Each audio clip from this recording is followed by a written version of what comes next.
This is Switzer Network News. Low-income neighborhoods are more often exposed to poor environmental quality when compared to wealthier communities, and scientists are saying that this gap will increase as climate change is more widely felt. This is referred to as the climate gap. Which basically means that communities of color and low-income communities are disproportionately exposed and are much more vulnerable to the adverse effects of climate change that's already occurring. So whether it's extreme heat events, extreme weather events, the price increases that are going to come for basic goods, energy costs, all due to the direct effects of climate change, which we see occurring in the state of California and within the U.S. Unfortunately, at a federal level, we have not seen a lot of movement on addressing climate change generally. But we are very fortunate here in the state of California that we passed a major climate change bill in 2006 called the Global Warming Solution Act. We also refer to it as AB 32, which has very ambitious goals for reducing greenhouse gas emissions and which has very specific language in the law to address environmental equity concerns. It basically says that as we go forward in implementing our climate change law, we need to take into account environmental equity concerns as we get facilities to reduce their greenhouse gas emissions. So we are presented with an amazing opportunity in California, which is about the 9th largest economy in the world, because as we reduce greenhouse gas emissions out of the smokestack of major facilities like oil refineries, cement kilns, power plants, we're also reducing the pollution that comes out of those smokestacks. And a lot of those facilities are disproportionately located in low-income communities of color.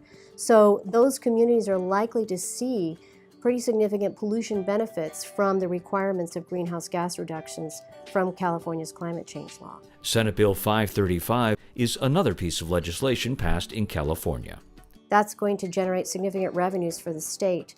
This new law, SB 535, requires that 25% of those revenues be invested in projects that will benefit environmentally burdened and socially vulnerable communities in the state of California. Rachel says there's a strong connection between social inequality and overall environmental quality. And what we see is that in states, in countries, and in places in the world where you have a bigger gap between the rich and the poor, if you look at a lot of environmental indicators, if you look at biodiversity, if you look at environmental regulations, if you look at indicators of public health or environmental health, overall for everyone, those indicators tend to be worse for everybody in societies where you see higher levels of social inequality. So it's not just about tweaking the regulatory process.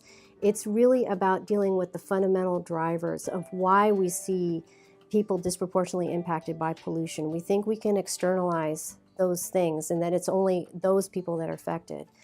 But the reality is we all share, we breathe the same air, we drink the same water, we eat the same food in many cases, and those things affect all of us, which basically says that social inequality is potentially also bad for the environment for everyone. It's very similar to the economic arguments that we're seeing now that economists say that the growing gap between rich and poor is bad for the U.S. economy.